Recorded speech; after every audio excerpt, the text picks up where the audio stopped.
hello' সকলোকে নমস্কাৰ মোৰ নতুন এটা ভিডিঅ'লৈ স্বাগতম জনালোঁ আশা কৰোঁ সকলো ভালে আছে ময়ো ভালে আছোঁ আজি মই পিঠা বনাব ওলাইছোঁ ধুম পিঠা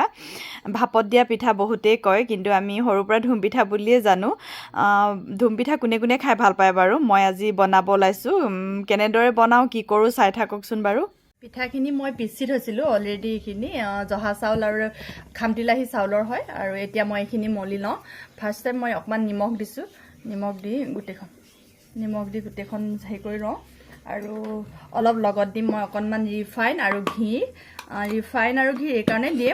কোমল হ'বলৈ দিয়ে আচলতে মই অকণমান ঘি দি লৈছোঁ ঘিখিনি গোটা বান্ধি আছে ঠাণ্ডা দিন কাৰণে ঘি দিছোঁ ঘিৰ সলনি ডালদাও দিব পাৰি এইটো দেশী ঘিৰ হয় আৰু লগত দিম মই অকণমান ৰিফাইন তেতিয়া খাবলৈ কোমল হয় অকণমান ৰিফাইন দিম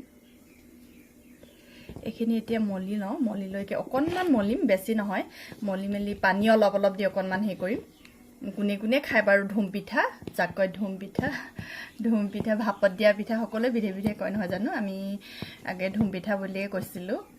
বহুত দিনৰ পৰা বনাম বুলি ভাবি আছিলোঁ খাবলৈ মন যোৱাৰ কাৰণে আজি ভাবিলোঁ বনাওঁ আৰু আপোনালোকৰ লগতো শ্বেয়াৰ কৰোঁ আপোনালোকে কেনেকৈ বনাই খাই জনাবচোন বাৰু আৰু কেনেকুৱা পায় খাই তাকো জনাব নাপাহৰিব আৰু তেলখিনি মলি ল'লোঁ এতিয়া মই অলপ অলপ পানীৰে অকণমান মলিম বেছি নহয় এইখিনি একেবাৰে ভিজাব নালাগে অকণমান এইখিনি অকণমান মলি লওঁ অকণমান গোটা হৈ থকাকৈ অকণমান গোটেইখিনি ভিজাই দিব নালাগে অলপ অলপ গোটা হৈ থকাকৈ এনেকৈ মলি লওঁ আপোনালোকে বাৰু বনালে মানে এনেদৰে বনাইনে জনাবচোন বাৰু গাখীৰৰ লগত গুড় দি খাবলৈ সঁচাকৈ খুব ভাল লাগে নতুন চাউলৰ হ'লে বেছি কোমল হয় খাবলৈ নতুন চাউল আৰু লাহি চাউলৰ হ'লে মোৰ কিন্তু নতুন চাউল নহয় পুৰণাহে হয় এইবোৰ কিন্তু লাহি চাউল আৰু জহা চাউল মিক্স কৰি কৰিছিলোঁ অকণমান কৰি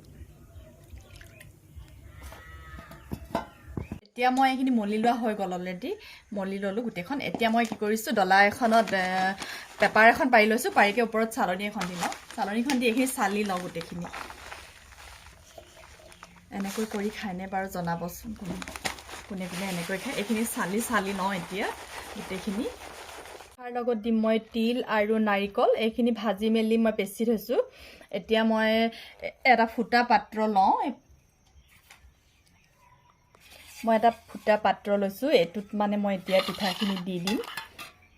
কম বনাম সেইকাৰণে সৰুটো লৈছোঁ আৰু ডাঙৰ বেছিকৈ বনালে ডাঙৰ লৈ ল'ব পাৰে এইটো কোনো কথা নাই মই কিন্তু সৰু লৈছোঁ সেইকাৰণে মই কম বনাম এতিয়া মই ফাৰ্ষ্ট ইয়াত দিম মই গোটা কৰিকে যিখিনি চালি লৈছিলোঁ সেইখিনি তলত দিম এনেকৈ তলত দি দিম অলপ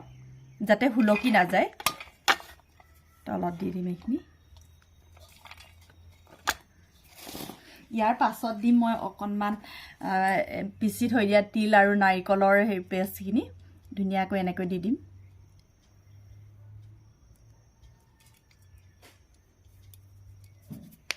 ইয়াৰ ওপৰত দিম মই গুড়ি কৰি থৈ দিয়া পিঠাগুড়িখিনি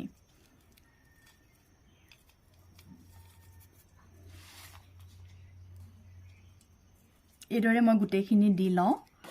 অলৰেডি হৈ গ'ল এইটো ফুটাটো দি লোৱা বা ফুটা পাত্ৰটোত এতিয়া মই এটা পাত্ৰত পানী লৈ লৈছোঁ এইটো মই ইডলি বনোৱা বৰ্তনটো হয় ইয়াৰ জোখৰ হয় সেইটো কাৰণে এইটোতে লৈছোঁ আৰু এতিয়া মই এইখিনি গেছত উঠাই দিম ইয়াৰ ওপৰত এই ফুটা খৰাহীটো দি দিম এনেকৈ ইয়াত যদি ফাঁক হৈ থাকে তেতিয়া কাপোৰ এখন মেৰিয়াই দিলেও হয় এইটো কিন্তু ফাঁক হৈ থকা নাই মোটামুটি ধুনীয়াকৈ হৈছে সেইটো কাৰণে কাপোৰ মেৰিয়াব লগা হোৱা নাই আৰু মই ইয়াৰ ওপৰত ঢাকি দিবলৈ এটা গামলাই ঢাকি দিম 20-25 মিনিটত হৈ যায় তেন্তে চাই থাকক পিঠা ৰেডি হৈ গ'ল ধুম পিঠা দেখিছেনে বাৰু কিমান ফুৰফুৰীয়া হৈছে দেখি খাবলৈ মন গৈছেনে কাৰোবাৰ বাৰু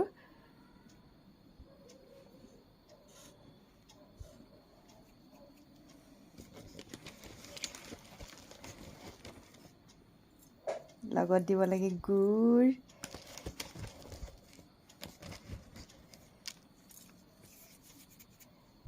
আৰু গাখীৰ